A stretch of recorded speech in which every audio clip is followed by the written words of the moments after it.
김어준의 뉴스공장. 저희가 대선 전국을 맞아 급 편성했는데 가장 격조 있고 수준 높다고 지금 찬사를 듣고 있는 코너입니다. 박시영 윈지코리아 컨설팅 부대표님 나오셨습니다. 안녕하십니까? 네, 박시영입니다. 이상일 아젠다 센터의 대표님 나오셨습니다. 안녕하십니까? 네, 안녕하세요. 두 분의 여론조사 전문가를 모시고 저희가 지금 3회째 하고 있는데 1회, 2회 반응이 대단합니다. 제가 뭐랄까 좀 날로 먹는 방송을 하고 있었거든요. 근데 정말 전문가가 나와서 짚어주시니까 청취자 반응이 아주 좋습니다. 자, 저희가 이제 계속 지난 한 주간 판세를 짚어보고 그리고 이제 앞으로 판세에 영향을 줄 변수들이 어떤가 하고 판세 미래에 대한 그 전망도 하고 있는데 우선 지난 한 주간 판세 분석을 좀 해주시죠. 네. 네, 지난 한 주 뭐 여러 군데에서 여론조사 결과 발표됐는데요. 대략 보면 7에서 한 10%포인트 차이가 나는 조사들이 많았습니다. 근데 이제 최근 들어서는 이게 이제 15%까지 좀 벌어지는 게 아닌가. 그래서 양강 구도로 볼 수 없다. 일강, 일중, 다약 구도로 좀 재편되는 느낌입니다. 이 선거운동 기간에 들어가 보면 인물만 보지 않고 인물과 세력을 같이 보게 되는데 인물과 세력 측면에 있어서 모두 안철수 후보가 좀 힘이 붙이는 게 아닌가. 특히 인물 측면에서는 TV 토론 영향이 좀 컸던 것 같고요. 그다음에 이제 정책적 논란도 좀 있었죠. 유치원 발언 그리고 그 학제 개편에 대해서 좀 논란이 좀 있었습니다. 유치원 발언부터 시작됐죠, 사실. 네, 그렇습니다. 네. 그리고 곤란한 게. 그 깨끗한 이미지가 있었는데 이 검증 공세에 휘말리면서 그런 이미지도 좀 타격을 입었고요. 그러다 보니까 이제 세력 측면에서 또 국민의당이 39석이기 때문에 국정 운영을 안정적으로 할 수 있느냐 이런 부분에 대한 의구심이 좀 있는 게 사실이고 박지원 상황론 그리고 새정치를 표명했는데 과연 국민의당에 소속된 의원들이 새정치에 부합되는 인물들인가 이런 부분들에 대한 아직 확신이 없다 보니까 전반적으로 중도 보수층에서 지지가 좀 빠지는 특히 이제 외교 안보 특히 안보 위기 국면이었는데 이 부분에 있어서 좀 명쾌하게 입장을 피지 못했다. 호남과 보수층 두 마리 토끼를 다 잡아야 하는데 그럴수록 자기 중심성이 분명해야 하거든요. 그래서 분명한 국정운영 철학이 있어야 하는데 그 부분에 있어서 좀 애매모호한 그런 입장을 좀 취하다 보니까 양쪽에서 좀 다 흔들리는 그런 어려운 국면에 처했다 봅니다. 알겠습니다. 자, 간단한 총평이었고 자, 이상일 대표님.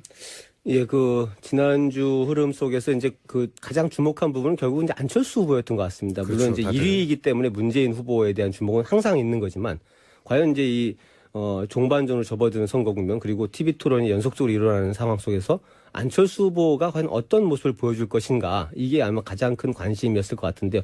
다른 후보들은 지금 많이 알려져 있거든요.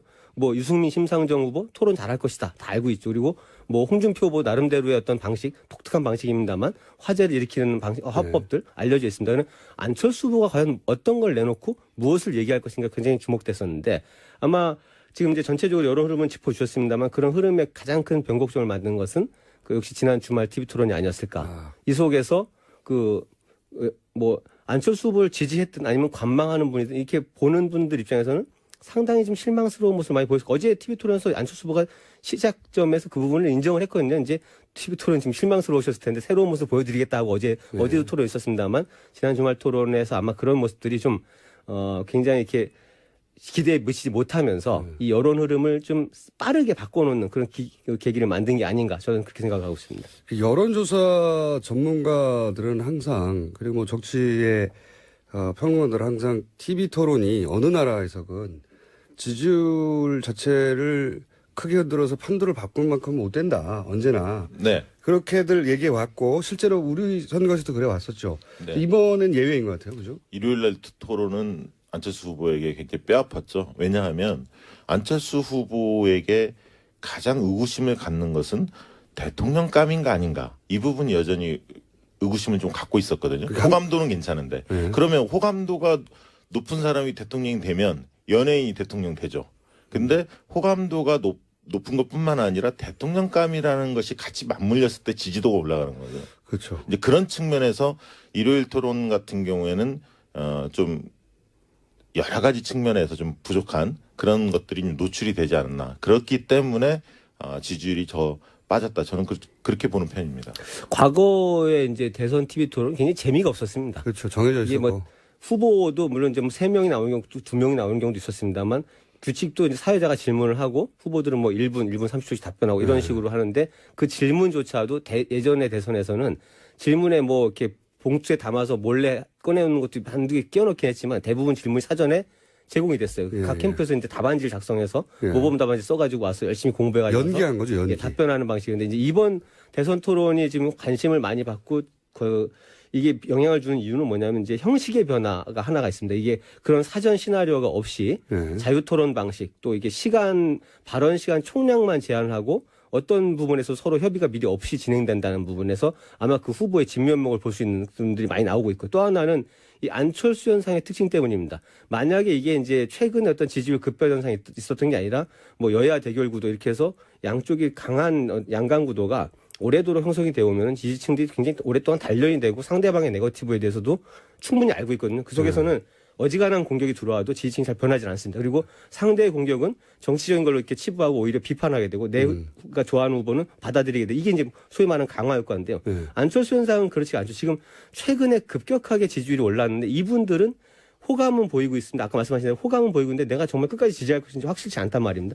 이거를 정확하게 판단할 수 있는 계기가 뭐 공보물이 지금 다 각 가정에 배달됐지만 그것만 가지고 부족하잖아요. 후보를 볼 수 있는 그 공간이 TV 토론이고 그 속에서 과연 이제 내가 기대한 만큼을 보여줄 것인가 여기에 굉장히 관심이 있었는데 이 부분이 달랐기 때문에 이번 대선에서 TV 토론 상당히 영향이 크다 그렇게 봐야 될 것 같습니다. 이렇게 토론회 이후에 지지율이 출렁이는 거 처음 본 것 같아요, 저도. 그렇죠. 네. 이게 좀 누적이 조금 되는 것 같고요. 제가 볼 때는 이제 그런 해석도 가능할 것 같습니다. 이게 색깔론 공세가 굉장히 심해졌었는데 왜 문재인 후보 지지가 안 빠졌을까? 그 부분도 좀 짚고 넘어갈 필요가 있는데 제가 볼 때는 지지 구조를 잘 볼 필요가 있다. 문재인 후보의 지지층의 지지 구조는 한 70%는 제가 볼 때 세력 지지도입니다. 그러니까 정권 교체 열망이 높은 사람들이 그 민주당을 중심으로 뭉쳐 있는 상황이고요. 30% 정도가 개인 지지표라고 저는 봅니다.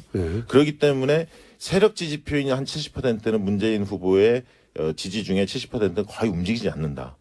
다만 30% 중에서 일부가 좀 움직일 뿐인데 이 색깔론 논쟁 자체가 미래 중심으로 좀 간 게 아니라 과거의 해묵은 이런 어떤 논쟁으로 가면서 거의 오랫동안 들어왔던 거죠. 예.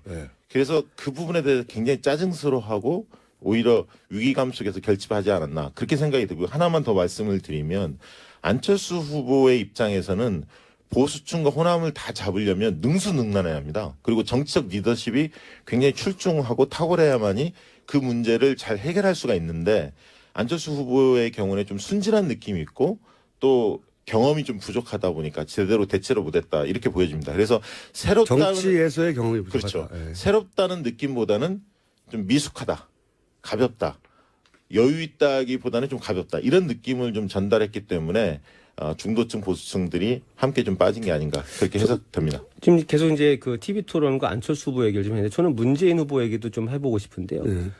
TV 토론에서 이제 문재인 후보의 지지율은 별로 흔들리지 않거나 내지는 뭐 적어도 약간 올라간 조사도 있고 다릅니다만 토론을 잘했다는 평가는 많지 않습니다. 이 부분은 좀 저는 봐야 될 필요가 있는데 지금 말씀하신 문재인 후보의 지지층 굉장히 견고한 지지층이 많습니다. 그래서 웬만한 공격이나 뭐 실수가 있다 하더라도 잘 흔들리지 않는 지지층이 많기 때문에 이걸 버티고는 있지만 실제 그 TV 토론에 이번에 그 높은 관심도를 바라보게 되면은 좀 더 그 1위 후보의 입장에서 보강할 부분들이 좀 있는 게 아닌가. 실제로 뭐 몇 차례 토론에서 좀 아프게 보였던 부분들이 있는데 정책의 세부적인 부분을 공격받았을 때, 그렇죠. 질문받았을 때 특히 유승민 정확하게 후보로부터. 설명 못하고 예를 들면은 국민연금 소득 대체율을 50% 올리는데 재원 어떻게 할 것이냐 이게 유승민 후보가 질문했었고요. 또 그 일자리 81만 개 공약에 예산에는 뭐 얼마를 어제 했는지 등장했죠. 정확한 이 부분에 대해서도 명확하게 설명을 사실은 못한 부분이 좀 있습니다. 물론 이제 여러 가지 해명도 좀 하긴 했지만 또 하나는 이제 뭐 심상정 후보가 주로 공격하는 부분인데 복지 공약을 굉장히 많이 늘려놨는데 똑같은 이제 정의당과 민주당이 똑같은 복지 공약을 내놓은 거에 대해서 민주당이 생각하고 있는 그 예산 소요 예산은 정의당의 10분의 1이라는 겁니다. 그 작은 돈 갖고 어떻게 이 복지를 다 할 거냐. 이런 부분들을 들어왔을 때 적어도 수위권에 있는 리딩 후보라면 국민들한테 조금 더 이해할 수 있는 그 상세한 설명들 내놔야 될 책임이 있고 이런 부분에 대해서 제대로 설명하지 못하고 있는 부분들 이런 것들이 아마 물론 지금 1위를 가고 있지만 문재인 후보에 대해서도 그렇게 정말 준비된 후보냐 이 부분에 대해서 비판을 받을 수밖에 없는 더 치고 올라가지 못하는 이유다. 문제를 유발하는 거죠. 예. 네, 뭐 그런 부분 분명히 있다라고 보고 있고요. 지금 문재인 후보의 경우에는 적극 투표층과 부동층을 우리가 이제 태도 유보층이죠. 아직 잘 모르겠다. 예. 이 부분이 지금 보면 한 10% 정도 있습니다. 적극 투표층 내에 태도 유보층, 부동층이 이른바 한 10% 정도 있는데 판별 분석을 하면 그 중에서 한 50%는 이미 정해져 있는데 적극적으로 표출을 안 할 뿐이고 샤이해서 실제로는 한 5%, 10% 중에 절반은 실제 부동층입니다. 순수 부동층으로 보여지는데 이분들 중에서 상대적으로 보수 성향이 좀 더 많습니다. 그래서 이제 저는 샤이 보수층이라는 게 한 5% 정도로 보는데 그 중에 이제 실제 투표할지 이 부분은 또 두고 봐야 할 것 같습니다. 판세가 기울어지면 투표 안 할 가능성도 상당히 높기 때문에 이제 이런 것들을 종합적으로 감안해 보면 문재인 후보는 지금 현실적으로 45% 정도를 도달해 있다 이렇게 좀 보여지고요. 지난번 2007년 대선 때 이명박 후보가 다자구도에서 48%로 그 당선이 됐었거든요. 굉장히 압도적인 분위기였거든요. 그 당시에. 그래서 매직 넘버로 본다면 문재인 후보도 한 3% 남은 거 아닌가 이렇게 보여지고요. 실질적으로 중요한 것은 문재인 후보의 그 당선 가능성이 현실적으로 가장 높은데 지금 상황에서는 이게 50%를 넘는 대통령이 나오는 것과 45% 대통령 저는 많이 다르다고 봅니다. 왜냐하면 개혁을 추진하기 위해서 그리고 위기 국면이 있기 때문에 문재인 후보로서는 1등해서 당선되는 것도 중요하지만 얼마나 압도적인 지지를 받느냐에 따라서 국정운영 초반이 달라질 수 있기 때문에 끝까지 뭐 그런 부분들을 얼마나 더 확보할 수 있느냐 5% 이상을 이 부분도 상당히 관심거리입니다. 그 이사길 대표님의 지적은 그 5%를 못 얻는 이유가 바로 그런 거다라고. 그렇죠. 뭐 이제 계속해서 최근에 그 안보 관련된 불안감 해소에는 상당히 많은 노력을 기울이고 있지만 의외로 그 이번 TV 토론 일련의 토론 속에서 바라봤을 때는 뭐 유권자 한 사람을 열심히 봤습니다만 정책의 세부적인 사항에 대해서 안정감 있는 설명들 잘 못 내놓고 있다. 이런 부분도 좀 뼈아프게 받아들여야 되는 게 아닌가 생각이 됩니다.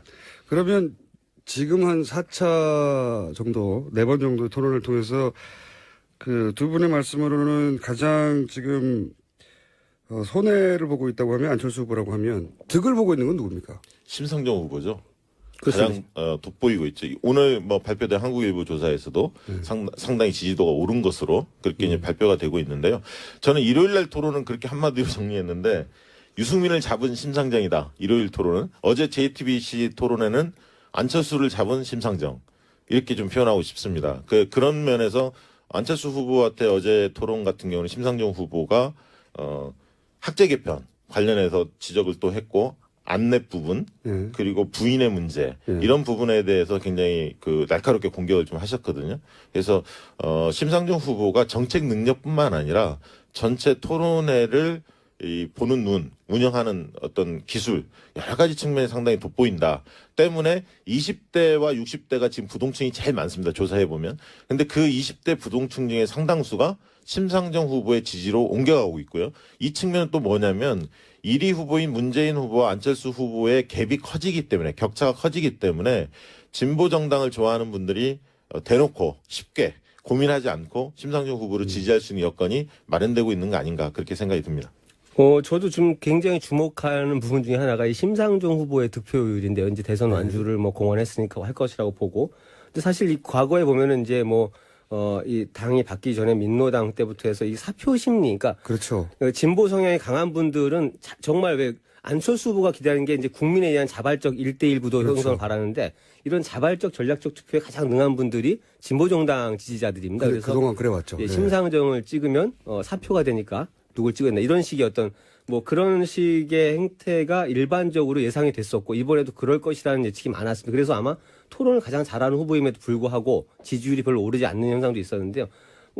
저는 아마 이제 그런 단계를 좀 뛰어넘어서 오히려 뭐 토론의 기술뿐만 아니라 여러 가지 전체적인 어떤 상황을 분석하는 눈, 거기에 대한 대안 이런 것들이 굉장히 합리적인 대안들을 내놓고 있다라고 하면 충분히 지지율 상승이 가능할 걸 보는데 지금 이제 말씀드린 그런 분 그리고 특히 이게 선거 일주일을 남겨놓고 들어가면은 여론조사 결과 발표를 못 하게 되거든요. 그렇죠. 이 속에서는 이게 이제 진보 유권자들이 안심할 정도로 문재인 후보가 앞서 있는지 아닌지를 확인하지 못한단 말입니다. 그렇죠. 그래서 여러 가지 이제 불안심이 들이 있죠. 예, 그렇게 네. 됐을 때 과연 이게 득표로 이어질지. 그러나 저는 그동안 이제 진보 정당이 제대로 뿌리를 내리지 못한 이유 중 하나가 매번 그런 잡히시네. 논리에 네. 의해서 뭐 인위적이든 자발적이든 아니든 그 단일화 통합에 계속 그 길을 왔었고 이러다 보니까 이게 독자적인 생존 그 바탕이 오히려 좁아졌다는 생각이 들어요. 네. 이제 예전에 그 권영길 후보의 득표율에 미치지 못하는 득표를 계속 보이고 있는데 아니면 후보를 포기하거나 네. 이런 것들을 한번 제대로 그 길을 걸어서 길을 넓히는 것도 하나의 역할이 아닌가 한번 기대할 부분인 것 이게 같습니다. 이제 딜레마가 심상정 후보 쪽에서는 지지율이 쫙 올라가는 게 즐겁기도 하고 네.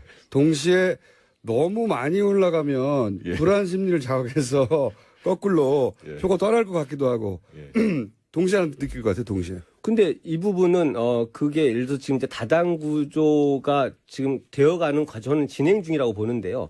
뭐 보수 정당도 분화가 돼 있고 뭐 중간지대 국민의당도 나왔습니다만 예를 들어서 이제 이 진보 진영이라고 했을 때도 분명히 이제 문재인 후보와 민주당의 어떤 전략을 보면은 어느 정도의 우클릭을 통한 통합 노선을 가는 것도 사실이거든요. 그렇다 그러면 선명한 진보 노선을 걷는 정당이 존재할 필요성이 있는 거라고 저는 보여지는데 이 부분들이 아마 이번 대선 과정에서 좀 많이 갈래가 좀 잡히지 않을까 그렇게 보여집니다. 네, 저도 그렇게 생각하는데 제 말은 심상정 후보 올라가는 걸 박수 치면서 정당 내에서도 네. 너무 많이 올라가지 마라.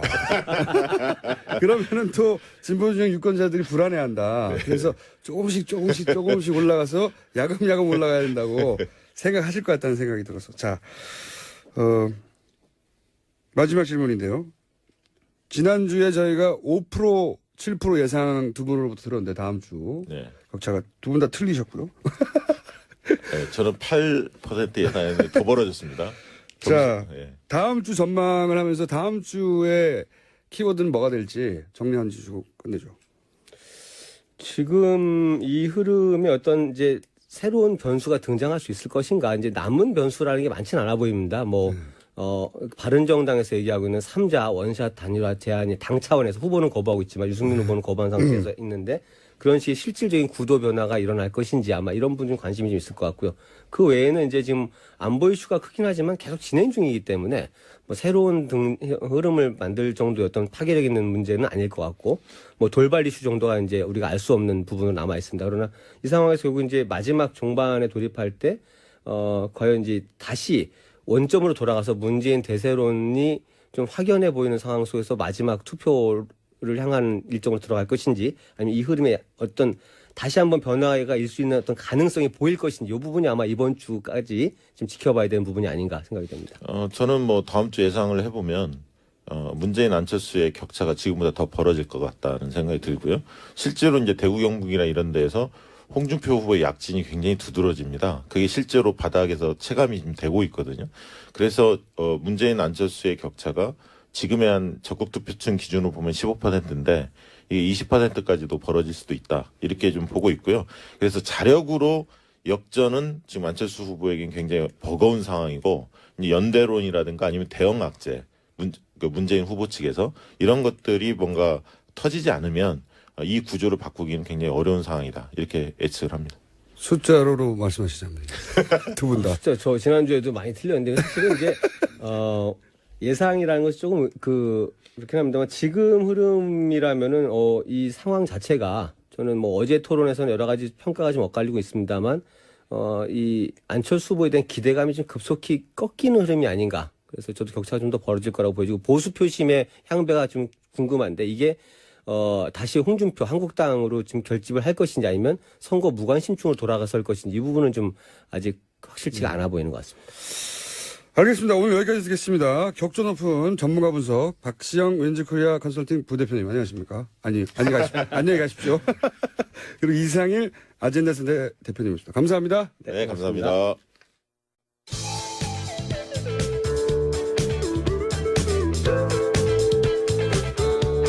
대한민국 시사 프로그램을 선도합니다.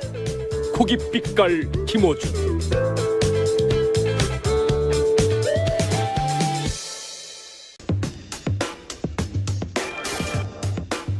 자, 저희 고정 코너들이 이제 이슈들이 대선 전국에 많아서 가끔 사라지긴 합니다. 악마 오랜만에 나왔습니다. 안녕하세요. 가끔 사라지는데 무슨 악마예요. 근데 명패를 놓으셨네요. 공장장이라고 까만색 자개 명패. 이거 보통 이제 뭐 법원의 기관장 이런 분들이 놓는 건데. 저희 스태프들이 예. 이제 아마 사진을 찍어서 올릴 텐데. 저도 SNS 올리려고 좀 전에 사진 하나 찍었습니다. 이게 저희 스태프들이 엄청난데. 뭐냐면은 이제 왜 대단히 이것도 올드한 요즘 대표님들이 이런 거 안 해요. 안 하죠. 공기관이라든가 70년대, 80년대 그러니까 스타일인데. 지금 60대 이상 되신 분들이 아마 그 왜 사장님 명패를 크게 자개로 해가지고 까만색에 자개로 해가지고 공장장 세 사장 글자. 누구 딱 박잖아요. 이름이 없어요, 근데. 사장실인데 당연히 사장이 앉아 있죠. 그런데도 불구하고 사장 누구하고 박잖아요. 그걸 공장장이라고 자개로 만들어가지고 굳이? 지금 테이블 위에다 올려놨습니다. 예, 멋지십니다. 예. 저도 마음에 듭니다. 웃겨서. 양지열 변호사님이 이제 긴급 호출된 이유는, 이거는 이제 꼭 짚고 넘어가야 될 이슈라서 저희가. 대선 정국에 묻히기에는 좀 아까운 이슈죠. 너무 큰 일이죠. 사실. 그렇죠. 대단히 중요하고. 왜냐하면 이제 판사 한 분 한 분이 헌법기관이고. 그렇습니다. 그 판사 한 분 한 분의 결정이 한 사람, 한 집단의 운명을 바꿔놓을 수 있다는 것을 저는 오랫동안 겪어왔거든요. 몸으로. 온몸으로 겪어왔거든요. 근데 그분들이 만약에 본인의 양심, 뭐 법이 아닌 다른 요소로 영향을 받는다면 이거 얼마나 억울하고 그걸 어떻게 막습니까? 그런 일이 벌어지고 있는 게 아닌가. 국민들도 좀 관심을 가져야 할 필요가 있긴 해요. 근데 물론 이제 국민들이 관심을 가지기 위해서는 법원도 바뀌려는 노력을 해야 하긴 합니다만 네. 지금 지적하신 것처럼 이제 사법부 독립이라는 얘기를 존중을 하는 이유가 네. 다른 게 아니라 법관이 양심에 따라서 정말로 법과 원칙에 따라서 판결을 해줘야 우리가 그걸 믿을 수 있고 권력으로 또 보호해줄 수 있는 장치가 되는데 네. 그게 아닌 것 같다라는 의혹이 이번에 또 불거진 거거든요. 이제 판사 블랙리스트 얘기를 하려고 네, 하는 건데요. 그렇죠. 이게 이제 굉장히 작은 조직이죠. 사실은 법원은 큰 조직, 그러니까 중요한 조직이면 인원으로 따지면 작은 조직이에요. 전국의 판사가 한 2,800명 가량 예. 있는 거죠. 그렇게 따지면은 굉장히 작다고 볼 수 있는데 그 사법부 영향력에 전체니까. 비해서. 그렇죠. 그 사법부 전체가 우리가 상권 분립이라고 할 때 행정부, 네. 그다음에 사법부, 입법부가 있을 때 그럼 행정부랑 비교를 해보면 2,800명이 정말 작지만 그러니까요. 하는 일에 비해서는 굉장히 중요하고 무엇보다 국민들 사이에 공무원은 100만 단인데요. 그래서 어떻게 보면 소외당하기 쉬운 부분이 사법부인데요. 일단 이거 좀 복잡하게 언론에서 소개를 하니까 그러니까 단순하게 정리해서 본질만 전달하죠. 그렇죠. 뭐가 문제인지 기억해 두시라고. 그러니까 어떤 일이 있었는지를 조금만 말씀을 드려야 될 것 같아요. 네. 지난 2월에 국제인권법학회 사법부 내에 학회가 있는 겁니다. 판사들이 하는. 판사들도 다 모르잖아요. 그러니까 스터디 모임 같은 그러니까 거예요. IT도 그냥. 공부해야 되고 네, 그렇죠. 여러 가지 공부해야 되는 거군요. 근데 그런 모임 중에 하나. 그렇죠. 그런 모임 중에 하나에서 판사들을 상대로 설문지를 돌린 겁니다. 네. 지금 우리나라 법원의 판사들의 독립의 수준이 네. 재판할 때 뭐 이렇게 인사권이라든가 아니면 위에 눈치를 봐야 되느냐, 정권의 입맛에 맞는 판결을 해야 하느냐, 뭐 이런 식의 설문지를 돌린 거예요. 본인들끼리. 그렇죠. 완전히. 본인들끼리. 예. 근데 이게 중요한 게 국제 기준에 비춰봤을 때 대한민국이 얼마만큼 수준에 이르렀느냐라는 그렇죠. 법원의 주요 독립성이. 취지인데 예. 거기에 판사들이 덜컥 답을 한 게 우리 아직 멀었다 이런 그러니까 취지로 답을 한 거예요. 이게 속내인데 그렇죠. 개개인들이 영향을 받는다고 답을 해버린 거예요. 그렇죠. 여기서. 거의 90%가량이 우린 영향을 받는다고 한 건데 문제는 이게 대법원장이 보니까 다른 사람도 아니고 판사들이 우리가 수준이 이만큼 떨어진다. 독립을 보장받지 못하고 있다. 위에 법원장이 눈치를 봐야 한다라고 답변을 하니까. 그 이유를 또 인사권으로 든 거죠. 그렇죠. 그러니까 그러면 아니 이걸 혹시 국민들이 보게 되면 판사들 스스로가 자기들이 독립이 안 됐다고 인정하는 이게 답안이 나온 게 아니냐. 그렇죠. 도대체 이런 설문지를 돌리면 어떡하느냐. 라고 하는 게 이제 소위 말해서 높으신 분들의 그렇죠. 사법부- 걱정이었던 거죠. 사법부 높으신 분들의 걱정일 수도 있고 자기 치부가 드러나는 것에 대해서 그렇죠. 싫어한 것일 수도 네, 있고. 그래서 그걸 어떻게 막기로 했냐면 마침 그 문제가 제기된 데가 법원 행정처인데 네. 법원 행정처에 판사 한 분이 발령을 받아서 갑니다. 네. 근데 아마 그 판사 한 분이 인권법 학회랑 인연이 좀 있었던 모양이에요. 그쪽에서 조금 높은 자리에 있는 선배격인 사람이니까 야 당신이 나가가지고 좀 잘 해봐라. 이런 식으로 나가게 되면 국민들이 가뜩이나 사법부에 대해서 불만이 있는데 못 믿는다. 법원 행정처는 참고로 그러니까 법관과 관련된 모든 인사. 그러니까 그게 지금 문제점의 하나인 게 네, 발령도 하고. 인사 발령 판사들이 판사라는 직함에 오르기 위해서는요. 그러니까 요즘 이제 로스쿨 시도 바뀌었으니까 저는 사법시험 제도만 알지만 사법연수원에서도 10% 들어야 되고 성적이 좋은 사람들 하는 그렇죠. 겁니다. 최고로 좋은 사람들이고 평생을 성적만을 보고 바라본 사람들인데 그 성적을 매기는 데가 법원 행정처인 거예요. 쉽게 말씀드려서. 그렇죠. 그 성적을 가지고 당신은 서울로 가, 그렇죠. 당신은 지방으로 가, 혹은 여기 한 번 더 해, 또는 뭐 전보, 혹은 뭐 해외 연수 뭐 이런 고가들이 다 나오는 거죠. 같은 법원 안에서도 어떤 일을 맡아야 되는지를 다 총괄하는 겁니다. 이게 사실 삶이 접어드는 거거든요. 일반 회사를 비교하자면 대법원장이 사장님이면 그렇죠. 여기는 인사부예요. 게다가 더 판사들은 의외로 민감한 게 판사는 네. 사람이잖아요. 그러네. 2년마다 한 번씩 직장을 옮겨 다녀야 되는데 이 수도권에 있느냐 아니면 저 외진도로 보내느냐 부터 시작해서. 외진도에 있다가 또 외진도로 가느냐 이런 것들이 다 좌우되니까 굉장히 민감할 수밖에 없는 건데 그 법원 행정처에서 이런 일을 주도를 한 겁니다. 근데 그 얘기를 들은 판사가 나는 그런 일을 못한다. 어떻게 이게 자율성 판사들이 학회하는 데인데 그거를 어떻게 내가 간섭을 해서 하라 마라 얘기를 하느냐. 사실 사표를 던져버린 겁니다. 네. 그래서 이게 알려지면 더 문제니까. 근데 사표를 던지면서 이 말을 한 거예요.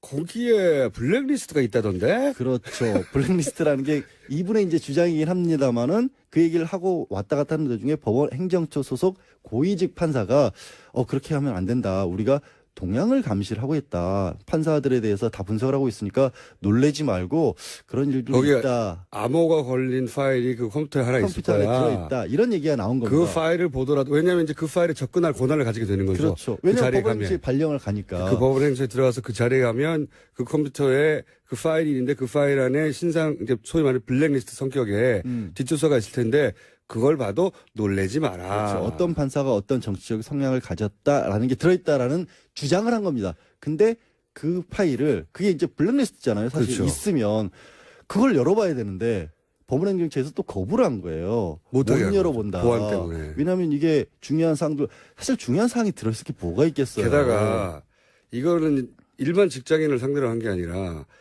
법을 다루는 분들을 상대로 그런 말을 했잖아요. 그렇죠. 그게 정당한 조처인지 아닌지는 모두가 판단하잖아요. 이거 말이 안 되는 조치라고 판단할 수밖에 없는 최고의 전문가들이 모여서 그거 말이 안 되는 조치인데 이렇게 나온 거죠.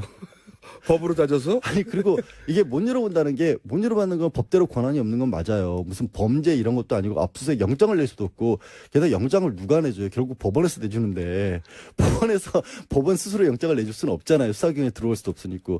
근데 그게 말이 안 되는 게 이렇게 얘기를 한 거죠. 진상조사를 하면 그럼 판사들은 아니 1대1로 앉아가지고 업무용 컴퓨터지만 혹시라도 민감한 개인적인 자료가 들어있으면 그 부분은 빼놓고 진짜 문제가 되는 부분만 확인을 하겠다. 1대1로 보면서 열어보면 될 거 아니냐? 그렇죠. 그것도 거부를 해버린 거예요. 이게 이제 말이 안 되는 거죠. 말이 안 된다는 거를 누구보다 잘 따질 사람들이 다 모인 곳에서 이런 정도의 답변을 하니까 그걸 받아들일 수가 없어요. 판사들이. 그래서 판사들도 지금 나름 난리가 나서 일단 서울의 동부지방법원을 중심으로 해서 어제 이제 동부지방법원 부장판사들끼리 회의를 했고 오늘 전체 회의를 개최를 한다라고 합니다. 그러면서 또 몇 년 만에 이제 전국 판사 대회를 네. 개최를 해야 하는 게 아니냐. 이 문제는 극복을 해야 한다라는 주장이 나온 거죠. 본질은 이제 판사 블랙리스트가 있다는 주장이 나왔는데 그 주장을 한 사람이 일반인이 아니라 법을 엄정하게 따지는 현직 판사라는 겁니다. 현직 판사고요. 법원행정처가 아까 잠깐 중요한 데라고 말씀드렸잖아요. 거기에 갈 수 있을 만한 판사라고 하면 법원 내에서도 굉장히 신망이 높고 능력을 인정받은 판사인 거예요. 게다가 그 자리에 가려고 하니까 전임이 얘기해 준 거거든요. 그렇죠. 그러니까 이게 거짓말이라고 볼 이유가 없는 거죠. 그리고 나서 또 다른 전임이 그러면 이 사람 말고 다른 전임이 또 온 겁니다. 결국 네. 그 자리를 메워야 되니까 딱 받아봤더니 그 컴퓨터가 이제 깡통이 돼 있는 거예요. 다 지워진 다 거예요. 날라가 버리고 이게 그러니까 사람들이 이제 더군다나 판사들이 그 가장 법을 잘 아는 판사들이 자기 직장 내에서 이런 일이 벌어졌으니까 그만 가만히 있을 수가 없는 거죠. 게다가 이 본질은 이런 것 같아요. 인사권을 이용해서 판사가 판결하는데 영향을 줄 수도 있다는 게 처음으로 드러나는 거예요, 이게. 그러니까 그 설문지 안에 문항들을 보면 정권과 관련된 판결을 내리는데 부담감을 느끼느냐라는 그런 질문들이 들어있는 겁니다. 그렇죠. 그런데 판사들이 부담감을 느낀대요. 그러니까요. 거의 이거는 정말 날 어떻게 말도 안 되는 살았지? 거잖아요. 정말 운이 좋았나 봐요. 이게 그러니까 단순히 법원이 판사들을 관리하는구나. 네. 이 차원의 문제가 아니라 그런 거가 아니라는 거죠. 그렇죠. 판사를 관리하는 이유가 정치적 이유가 아닌가 하는 의심을 할 수밖에 없는 상황이 된 그리고 거고. 법원행정처에서 그걸 관리하는데 중요한 거는 법원행정처장은 대법원 대법관이 됩니다. 그리고 대법원장이 될 가능성도 굉장히 높습니다. 법원에서 굉장히 중요한 조직이에요. 법원에서. 그렇죠. 그런 대법원장이 정치적 영향력을 그렇게 부당하게 행사를 했다는 의혹을 받고 있는데 그게 법원행정처에서 벌어졌는데 어떤 일이 있었는지를 알아볼 수조차 없게끔 막아버린 겁니다. 그러니까 진상조사위원회에서 전임 대법관을 만들어서 진상조사위원장을 만쳤는데 문제는 조사가 끝난 결과가 어느 정도 직권남용 같은 건 있다라고 지금 거기서도 결론을 내렸어요. 네. 그래놓고 덜컥 다시 이거는 법원 내 공직자윤리위원회의 관할 사항이라고 또 관할을 넘겨버린 겁니다. 그러니까 이건 은폐화 내지는 축소시키려는 게 아니냐라는 지적을 할 수밖에 없는 상황이 된 거죠. 제가 정리하는 방식으로 정리를 해보자면 대법원장의 인사권을 정치적 영향력을 주는 도구로 써서 헌법기관인 독립적이어야 할 법관들을 일개 직장인으로 만들어버린 거예요. 그런 사건이다. 라고 저는 본질을 보는데 네. 여하간 정확한 본질인데요. 예. 문제는 그걸 만약에 사법부에서 개혁을 하려면 국민들의 관심을 가지려면 법원 스스로도 국민에게 오픈을 해야 되는 거예요. 사법부가 이게 권력으로부터 독립을 해야 돼. 국민으로부터 독립을 해서는 안 되는 거거든요. 국민들이 이 문제에 관심을 안 가지는 이유가 판사들 그동안 누릴 거 누리지 않았느냐라는 인식을 또 갖고 있는 거예요. 우리 목소리 안 들어주지 않았냐. 헌법으로 독립을 보장해 줬더니 자기들끼리 지금 이러고 그렇죠. 있는 거예요. 그런 거죠. 그러니까 내부 안에서 문제가 생겼고 판사들로서는 불만이 있는데도 국민들이 바라봤을 때 이걸 지지를 아직 안 해주고 있는데 그래서는 안 돼요. 이 부분에 있어서만큼은 만약에 전국 판사 대회가 열리고 어떤 여론 조성이 필요하다면 국민들도 이 부분은 관심을 가져줘야 돼요. 그래서 저희가 이 문제를 짚고 그리고 그런 대회가 끝나고 나면 또 저희가 짚고 여론의 형성이 반드시 필요하죠. 법을 바꿔야 되니까요. 네, 그때는 양지열 변호사님을 안 모시고 판사님을 직접 모시는 걸로 일단 사건 그러니까 악마라고 부르지 말라고. 사건 개요를 정리해봤습니다. 감사합니다. 네, 고맙습니다. 양지열 변호사였습니다.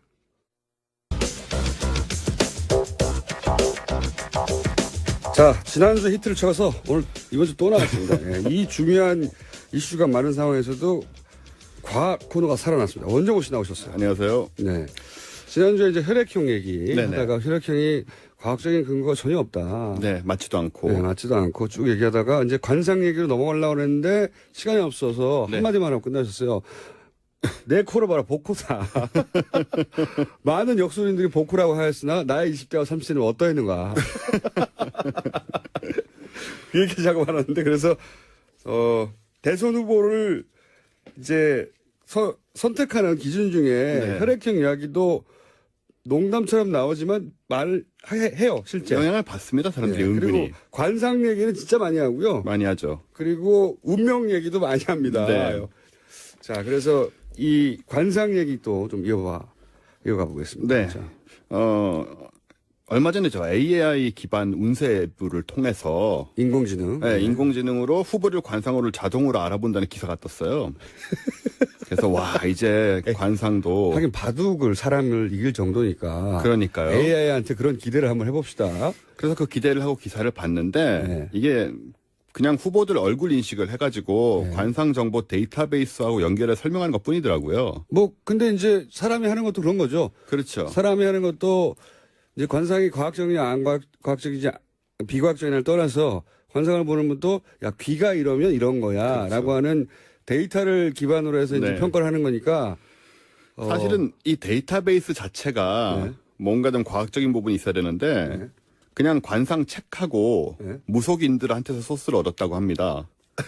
애초에 애초에 데이터베이스가 아니 근데 그렇게 그걸 만들어진 말하시는 거예요. 분들이 그분들밖에 없는데 어떡해요? 그러니까 저는 그래도 인공지능 하면 뭔가 좀 빅데이터 이런 걸 가지고 새로 데이터베이스를 예를 구축을 전 해서 세계 대통령이 된 사람들의 인상이라든가 코의 그러니까요. 각도라든가 네. 이런 분석이 있었어야 되는데 전혀 아니고 그냥 무속인들한테서 세계 100 뭐 예를 들어서 그 뭐라 그럽니까 100만 장자가 된 사람들의 얼굴 그렇죠. 분석 그런 사람은 데이터. 10만 명 모아가지고 예. 뭐 그래야 되는데 눈꼬리가 올라갔다 내려갔다 이래야 되는데 네. 그게 아니었다. 전혀 아니다. 네. 기존에 소스를 사용했다. 그래도 관상은 사람 인상하고 관련이 되니까 네. 뭐 조금 신빙성이 있을 것도 같잖아요. 네. 근데 이 방금 인공지능 관상을 통해서 평가한 대선 후보들을 제가 봤어요. 네. 봤더니 유승민 후보는 콧구멍이 잘 보여서 재운이 없답니다. 재운이 없답니다. 근데 이분이 지금 대선 후보 등록하면서 48억 원의 재산을 신고를 하셨거든요. 재원이 없다고 그랬는데. 재운이 없다고 했는데. 그리고 심상정 후보는 화살표코기 때문에 부귀 영화를 누려야 돼요. 부귀 영화.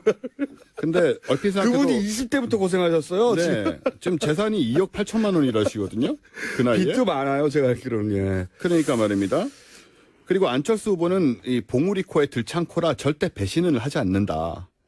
라고 하는데 네. 지난 시간에 혈액형이 AB형이었기 때문에 네. 변덕이 심하고 야, 혈액형과 안 맞아요. 관상이 충돌하고 있습니다. 네, 이거 어느 쪽을 믿어야 될지 의심스러워지죠.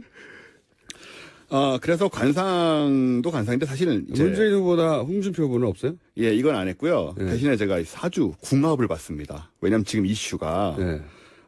단일화, 보수 후보 단일화. 과연 가능한가 궁합적으로. 을 살펴봤죠. 단일화를 궁합의 관점에서. 네, 궁합의 관점에서 이 통합을 살펴봤는데 네. 먼저 유승민 후보하고 홍준표 후보를 봤어요. 네. 매우 불길한 결합입니다. 이제 나름 자세하게 나와 있는데 예. 강약과 완급의 조화가 없고 예. 서로 자기 주장만 내세워서 예로부터 매우 꺼리는 배합이다.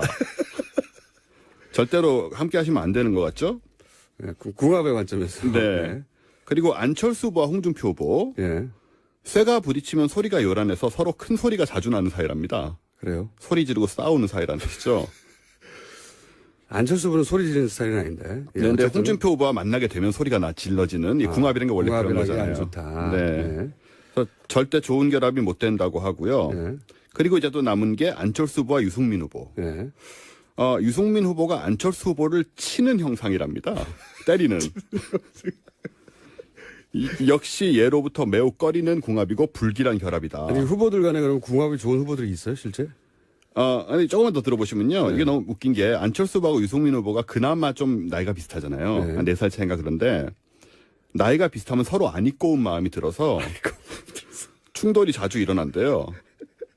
그러니까 이 세 분이 좀 다 안 맞습니다. 네. 근데 이건 남녀 기준을 한 거잖아요. 예, 근데 그냥 하죠 뭐. 사업을 같이 할 때도 그런 사실 궁합- 봅니다, 네. 아, 그렇군요. 예, 그런 식으로 그래서 보는데 남녀만의 문제는 아니군요. 예. 3당의 단일화는 좀 문제가 있지 않을까. 이 궁합에 궁합의 따르면. 관점에서. 네. 네, 만약에 이 궁합 전문가한테서 물어봤다면 이렇게 답을 해줄 것이다. 그렇습니다. 예, 뺨을 맞는다. 네, 뒤에서 친다. 예. 근데 생년월일이나 이거 쭉 들고 와가지고 봐주세요 하면 이렇게 답이 나올 거라는 이런 거죠. 식으로 나온다는 거죠. 네. 그 오행을 가지고. 예. 근데 의외로 막상 궁합이 아주 좋은 두 사람이 있습니다. 문재인 후보와 홍준표 후보입니다. 좀 상식에 반하긴 하지만 서로 상생하고 가정이 화목하고 뭐 당일이라고 생각할 수도 있으니까요. 네. 만사가 순조로워서 안 되는 일이 없답니다. 자손도 효도하고 일가 친척도 화목하고 정말 좋은 궁합인 게 두 사람이 만나는 건 하늘의 복이며 다시 논할 필요도 없이 좋다. 아니 이거를 정치적으로 좀 해석해 보자면 네. 지금 홍준표 후보는 일종의 적대적 공생관계 전술을 쓰고 있거든요. 아하. 이제 문재인 후보를 때려서 문재인 후보 쪽의 지지자들은 관심도 없어요. 홍준표 후보는 그렇죠. 그쪽을 때려서 자신의 선명성을 부각시키고 아하. 보수 지지층을 결집시키는데 큰 도움이 되는 때릴 대상이거든요. 그런 의미에서는 궁합이 맞다. 그렇군요. 네. 문재인 후보도 홍준표 후보를 때려서 선명성을 드러낼 수 있기 때문에 서로 필요한 존재죠. 네. 그렇군요. 화목한 건 아닌 것 같지만. 그렇죠. 네. 그리고 심심해서 또 하나 알아봤는데요. 문재인 후보와 심상정 후보. 네. 또 여자분이고 하니까 네. 굉장히 좋습니다. 아, 그래요? 금술이 좋고 금술이 좋은지는 모르겠지만 자녀들도 충실하며 집안도 잘 된다. 집안도 잘 된다. 근데 좀 웃긴 건 뭐냐면요. 예. 이런 대목이 나와요. 심상정 후보의 깐깐하고 야무진 성격이 맞네요. 예. 문재인 후보의 우유부단한 점을 용납하지 않으므로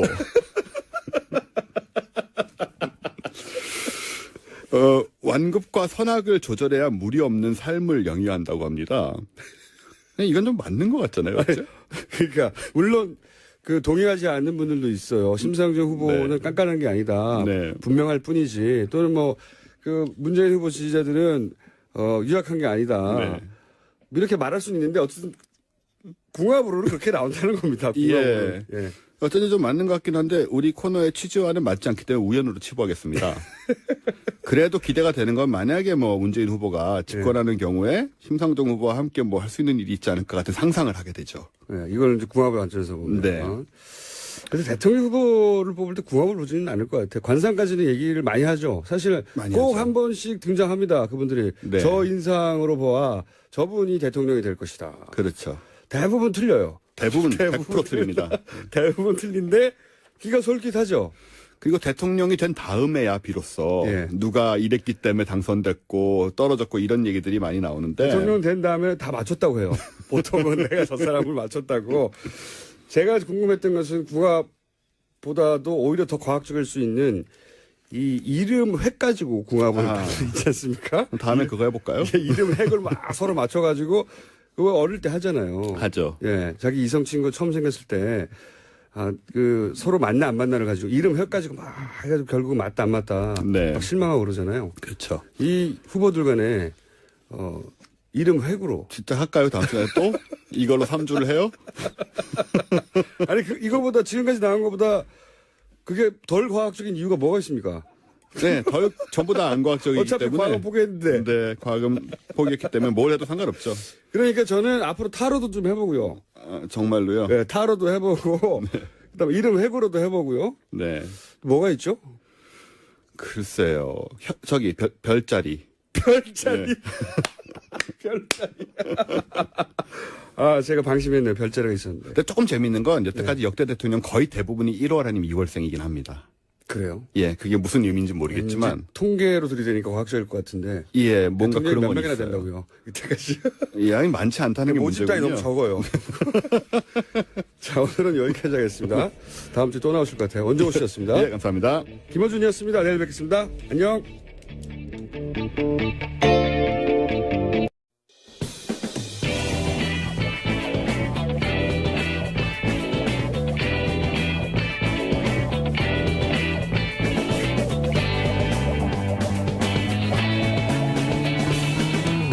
김어준의 뉴스 공장.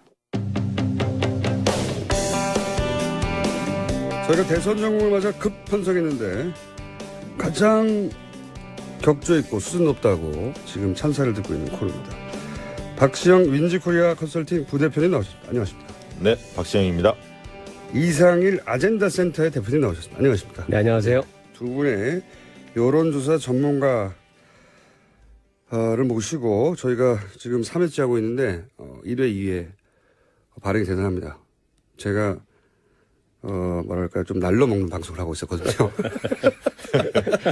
근데 정말 전문가가 나와서 짚어주시니까 청취자 반응이 아주 좋습니다. 자, 저희가 이제 계속 지난 한 주간 판세를 짚어보고 그리고 이제 앞으로 판세에 영향을 줄 변수들이 어떤가 하고 판세 미래에 대한 그 전망도 하고 있는데 우선 지난 한 주간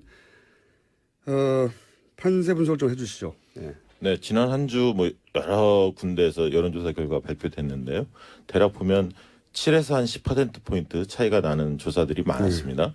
근데 이제 최근 들어서는 이게 이제 15%까지 좀 벌어지는 게 아닌가.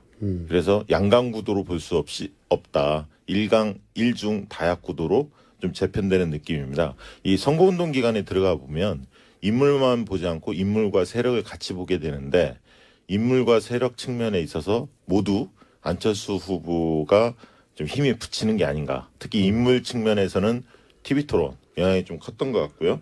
그다음에 이제 정책적 논란도 좀 있었죠. 유치원 발언 네. 그리고 그 학제 개편에 대해서 좀 논란이 좀 있었습니다. 유치원 발언부터 시작됐죠, 사실. 네, 그렇습니다. 네. 그리고 곤란한 게. 그 깨끗한 이미지가 있었는데 이 검증 공세에 휘말리면서 그런 이미지도 좀 타격을 입었고요.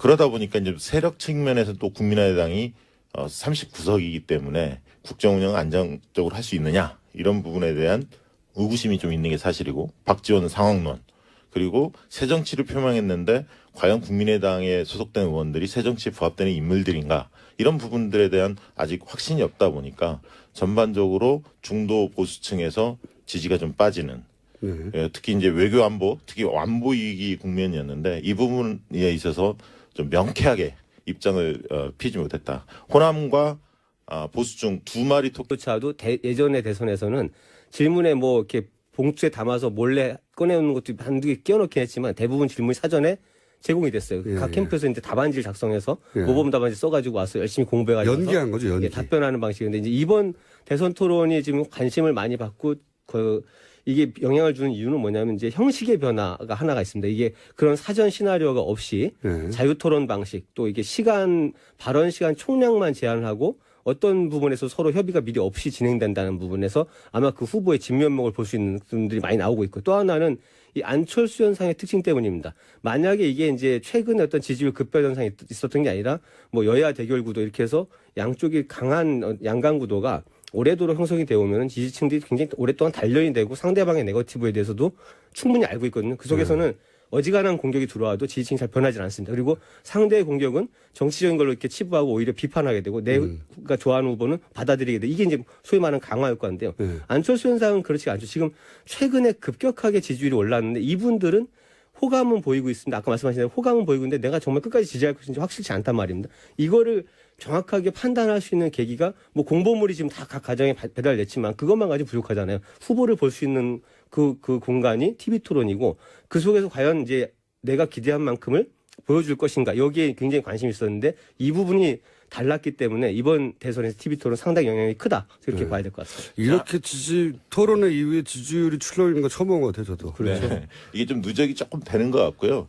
제가 볼 때는 이제 그런 해석도 가능할 것 같습니다. 이게 색깔론 공세가 굉장히 심해졌었는데 왜 문재인 후보 지지가 안 빠졌을까? 그 부분도 좀 짚고 넘어갈 필요가 있는데 제가 볼 때는 지지 구조를 잘 볼 필요가 있다. 문재인 후보의 지지층의 지지 구조는 한 70%는 제가 볼 때 세력 지지도입니다. 그러니까 정권교체 열망이 높은 사람들이 그 민주당을 중심으로 뭉쳐 있는 상황이고요. 30% 정도가 개인 지지표라고 저는 봅니다. 그렇기 때문에 세력 지지표인 한 70%는 문재인 후보의 지지 중에 70%는 거의 움직이지 않는다. 다만 30% 중에서 일부가 좀 움직일 뿐인데 이 색깔론 논쟁 자체가 미래 중심으로 좀 간 게 아니라 과거의 해묵은 이런 어떤 논쟁으로 가면서 거의 오랫동안 들어왔던 거죠. 예.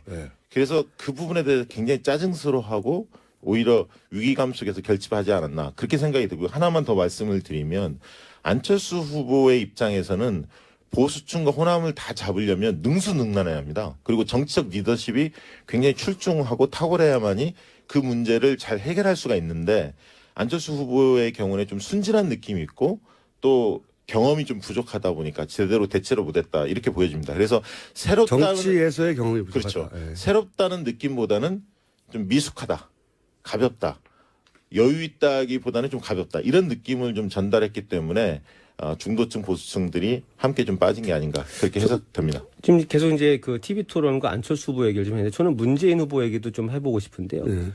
TV 토론에서 이제 문재인 후보의 지지율은 별로 흔들리지 않거나 내지는 뭐 적어도 약간 올라간 조사도 있고 다릅니다만 토론을 잘했다는 평가는 많지 않습니다.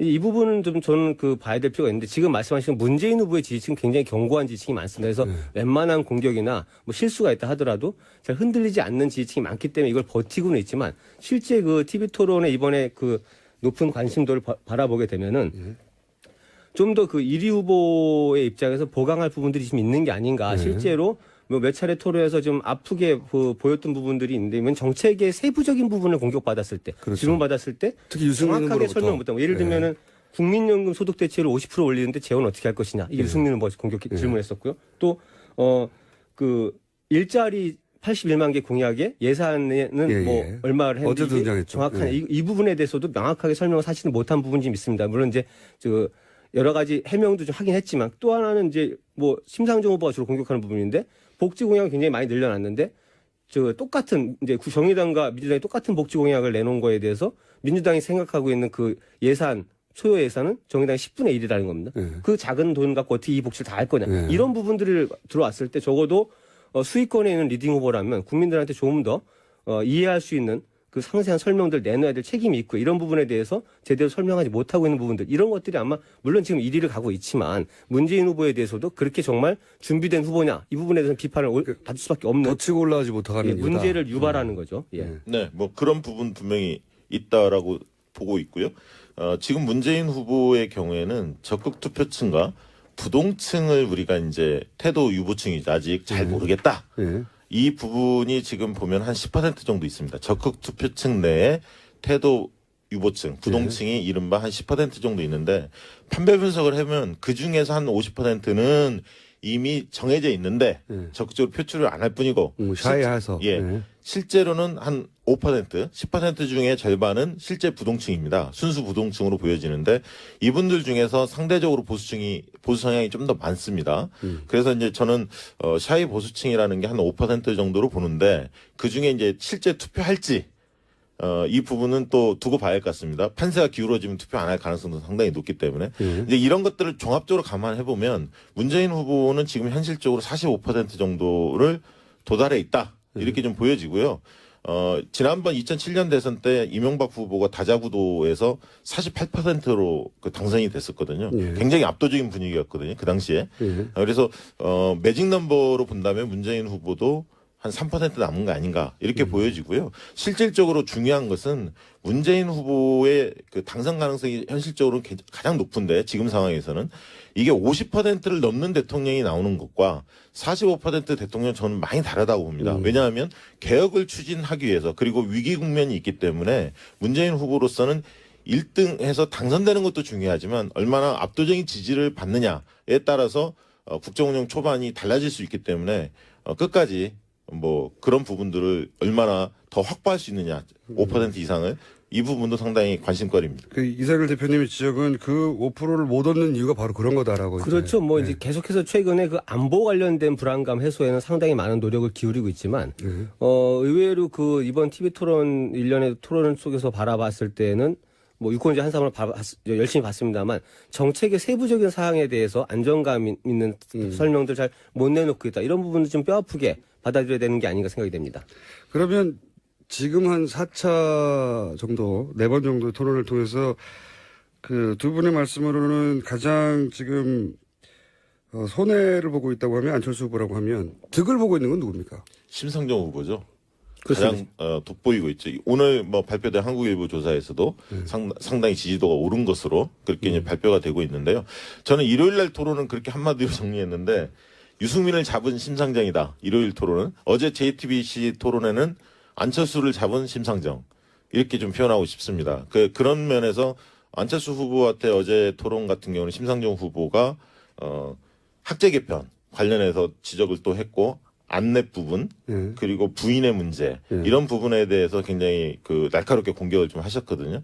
그래서 심상정 후보가 정책 능력뿐만 아니라 전체 토론회를 이 보는 눈, 운영하는 어떤 기술 여러 가지 측면이 상당히 돋보인다.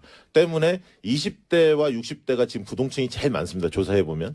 근데 그 20대 부동층 중에 상당수가 심상정 후보의 지지로 옮겨가고 있고요. 이 측면은 또 뭐냐면 1위 후보인 문재인 후보와 안철수 후보의 갭이 커지기 때문에 격차가 커지기 때문에 진보 정당을 좋아하는 분들이 이를 다 잡아야 하는데 그럴수록 자기 중심성이 분명해야 하거든요. 그래서 분명한 국정운영 철학이 있어야 하는데 그 부분에 있어서 좀 애매모호한 그런 입장을 좀 취하다 보니까 양쪽에서 좀 다 흔들리는 그런 어려운 국면에 처했다 봅니다. 알겠습니다. 자, 간단한 총평이었고, 자, 이상일 대표님. 예, 그 지난주 흐름 속에서 이제 그 가장 주목한 부분은 결국 이제 안철수 후보였던 것 같습니다. 물론 그렇죠, 이제 다들. 1위이기 때문에 문재인 후보에 대한 주목은 항상 있는 거지만 과연 이제 이 종반전으로 접어드는 선거 국면 그리고 TV 토론이 연속적으로 일어나는 상황 속에서 안철수 후보가 과연 어떤 모습을 보여줄 것인가 이게 아마 가장 큰 관심이었을 것 같은데요. 다른 후보들은 지금 많이 알려져 있거든요. 뭐 유승민, 심상정 후보 토론 잘할 것이다 다 알고 있죠. 그리고 뭐 홍준표 후보 나름대로의 어떤 방식, 독특한 방식입니다만 화제를 일으키는 방식, 화법들 알려져 있습니다. 그는 안철수 후보가 과연 어떤 걸 내놓고 무엇을 얘기할 것인가 굉장히 주목됐었는데 아마 지금 이제 전체적으로 여러 흐름은 짚어주셨습니다만 그런 흐름의 가장 큰 변곡점을 만든 것은 그 역시 지난 주말 TV 토론이 아니었을까. 이 속에서 그 뭐 안철수 후보를 지지했든 아니면 관망하는 분이든 이렇게 보는 분들 입장에서는 상당히 좀 실망스러운 모습을 많이 보였고 어제 TV 토론에서 안철수 후보가 시작점에서 그 부분을 인정을 했거든요. 이제 TV 토론 지금 실망스러우셨을 텐데 새로운 모습 보여드리겠다고 어제도 토론 있었습니다만 지난 주말 토론에서 아마 그런 모습들이 좀 굉장히 이렇게 기대에 미치지 못하면서 이 여론 흐름을 좀 빠르게 바꿔놓는 그런 계기를 만든 게 아닌가 저는 그렇게 생각하고 있습니다. 여론조사 전문가들은 항상 그리고 뭐 정치의 평론가들은 항상 TV 토론이 어느 나라에서건 지지율 자체를 크게 흔들어서 판도를 바꿀 만큼 못 된다. 언제나. 네. 그렇게들 얘기해 왔고 실제로 우리 선거에서도 그래 왔었죠. 네. 이번엔 예외인 것 같아요. 그죠? 일요일 날 토론은 안철수 후보에게 굉장히 뼈아팠죠. 왜냐하면 안철수 후보에게 가장 의구심을 갖는 것은 대통령감인가 아닌가. 이 부분이 여전히 의구심을 좀 갖고 있었거든요. 호감도는 괜찮은데. 그러면 호감도가 높은 사람이 대통령이 되면 연예인이 대통령 되죠. 근데 호감도가 높은 것뿐만 아니라 대통령감이라는 것이 같이 맞물렸을 때 지지도가 올라가는 거죠. 그렇죠. 이제 그런 측면에서 일요일 토론 같은 경우에는 좀 여러 가지 측면에서 좀 부족한 그런 것들이 좀 노출이 되지 않았나. 그렇기 때문에 지지율이 빠졌다. 저는 그렇게 보는 편입니다. 과거에 이제 대선 TV 토론 굉장히 재미가 없었습니다. 그렇죠. 정해져 이게 있었고. 뭐 후보도 물론 이제 뭐 3명이 나오는 경우, 2명이 나오는 경우도 있었습니다만 규칙도 이제 사회자가 질문을 하고 후보들은 뭐 1분 30초씩 답변하고 이런 식으로 하는데 그 질문